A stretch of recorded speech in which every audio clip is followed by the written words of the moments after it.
hadir, ada tokoh masyarakat, tokoh perempuan, tokoh atau pengurus partai politik, dan juga rekan-rekan yang pemerhati kebijakan di Kota Yerusalem ini. Pada hari ini kami laksanakan adalah menyampaikan pernyataan kami atau petisi kami terhadap keadaan daerah kami yang saat ini ya begitu banyaknya dilakukan oleh oknum-oknum tertentu untuk mengintimidasi, menakuti masyarakat agar memilih pilihan atau salah satu partai berkuasa saat ini. Dan ini jelas-jelas telah mencederai nilai-nilai demokrasi yang selama ini kita junjung tinggi. Dan kita ini berada di negara hukum, negara dengan prinsip bahwa tinggi berdiri sama tinggi, duduk sama rendah. Untuk itu pada hari ini karena keresahan itu, maka kami berkumpul menyampaikan sikap kepada pemerintah agar dengan segera menghentikan tindakan-tindakan yang melanggar hukum itu. Saya rasa itu atau ada ditambahkan oleh Bapak Dokter. Baik, saya hanya mengimbau kepada kita masyarakat Kota Yerusalem yang mempunyai hak pilih kali ini. Kami menginginkan, pilihlah calon-calon Anda dengan baik. Jangan menerima uang, jangan menerima sogok. Karena pada saat ini informasi yang sudah beredar terlalu banyak sogok yang akan dilakukan. Oleh karena itu, siapapun melakukan sogok untuk memilih, untuk dipilih menjadi seorang calon anggota legislatif di Kota Yerusalem, jangan dipilih.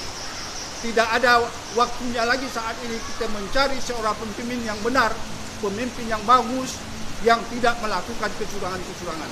Dari pihak pemerintah, penyelenggara pemilu harus betul-betul benar-benar untuk melakukan pemilihan pemilu kali ini untuk benar-benar bersih, luber, dan jujur sesuai dengan yang dicita-citakan demokrasi kita.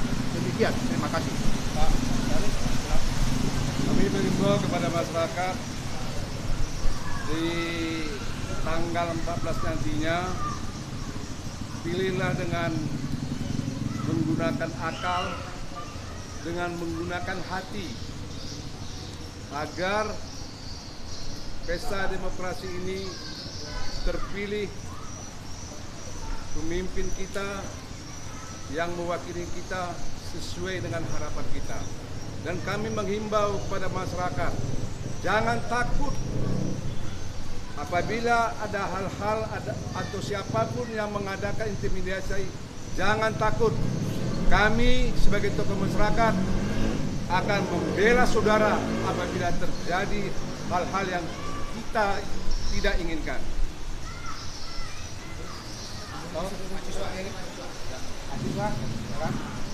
Ya, melihat keadaan Kota Yerusalem pada saat hari ini,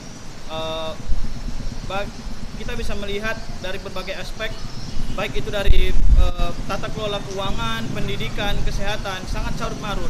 Makanya saya sebagai mahasiswa asal Kota Yerusalem yang saat ini menempuh kuliah di Universitas Yahkuala sangat miris, dan makanya saya ikut bergabung dalam pembacaan petisi ini.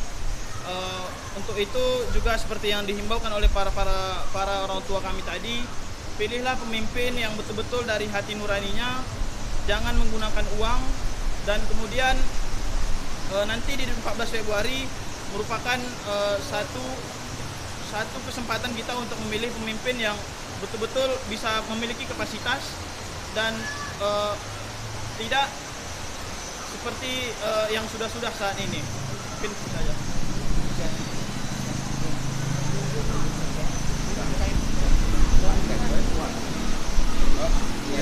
Ini perwakilan perempuan. Kami melakukan pernyataan sikap ini bahwa didasari atas laporan masyarakat, baik berbentuk rekaman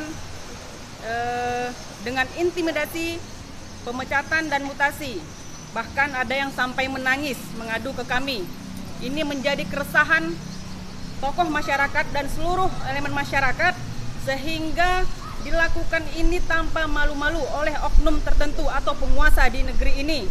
Kami sangat tidak rela ketika masyarakat kami diintimidasi dengan sedemikian rupa, menganggap mereka adalah karyawan, buruh, dan menganggap bahwa Kota Suku Salam ini adalah